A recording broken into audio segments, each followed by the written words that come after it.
Makki the roti, which I affectionately refer to as yellow roti, just requires yellow cornmeal and water in a 1-to-1 ratio. So 6 cups of water means 6 cups of cornmeal, and 1 cup of water means 1 cup of yellow cornmeal. That water will be boiled, and once it reaches a boil, we'll turn the cooker as low as it goes and stir in that cornmeal.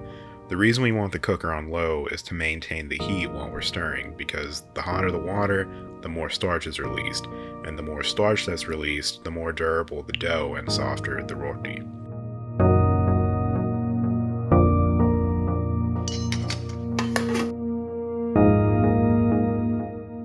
Once our meal has rested, we'll dump it into a heat-tolerant container to mix and knead it. At this point, our dough will be like Play-Doh that's had the lid off for too long, so while we're kneading, we'll add in a variable amount of water to get the consistency where we want it to be. Whether you do this by hand or with the aid of a kitchen utensil depends on the amount of dough you're working with and your own heat tolerance, because remember, the dough will still be warm. As you can see, my mom started with a potato masher and then switched to her hands when it was comfortable for her. The goal here is to knead and add water until it feels similar to normal Play-Doh or even pizza dough, not too watery thin, but not rock hard. The temperature of the water you use depends on the temperature of your dough. If it feels room temp, use warm water. If you feel it's well above room temp, normal tap temp water is fine. It's not an exact science. Regardless, don't add more than a tablespoon at a time. If it's too thick, you can always add more, but if you add too much, you won't be able to take it back.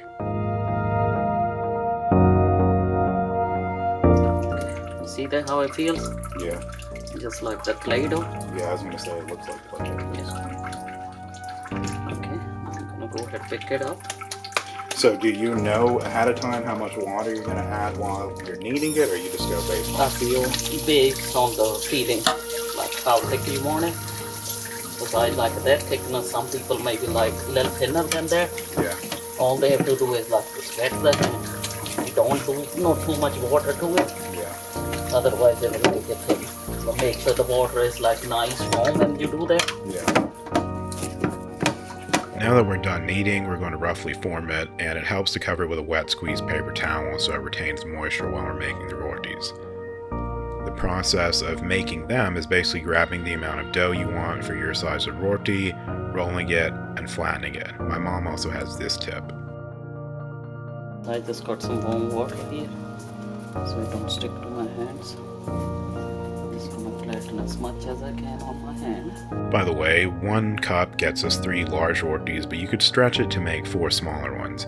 As you can see, the process is just my mom flattening it in her hands and then placing it on a wet squeezed bounty paper towel. Usually she uses full size, but we only had select a size here. Regardless, I asked her why she does this. So explain why we're using the paper towel. Because I don't know how to make it with the hands. And then the paper towel is easy, it don't stick to them. Yeah. And easy dispose. Some people make it on like the face towel. Yeah. But it leaves some marks on the roti. Oh, okay, so you use a paper towel basically to make it into the roti. Make it into a roti. And it's not gonna stick to the paper towel. It's gonna be just perfect. I just soaked it in water and squeezed all the water out. Same thinness everywhere. So it's not like a thick and thin different places. Yeah. So now Can you see that? How smooth it is? Yeah, that's very smooth. Okay, that's the other side. This footage is sped up 2000%, but the total cook time is 7 minutes on medium-high heat. As you can see, the edges of the rotis are starting to lift and the color is becoming a deep gold yellow. Once that happens all the way around, we'll flip it, let it cook for another 2 minutes as it continues to shrink and the color deepens. Then we butter it, and after an additional 2 minutes, remove it. Since it takes a few minutes to cook, it helps to make a few rotis beforehand and cook them all at the same time. For cooking surfaces, you can of course use traditional Indian tawas, but you can also use cast iron skillets or griddles. We made this batch to eat with saag and dahi. We have recipes for both of those on this channel if you'd like to check them out. If you enjoyed this, please do subscribe. Thanks for watching, and let me know if you tried this recipe yourself.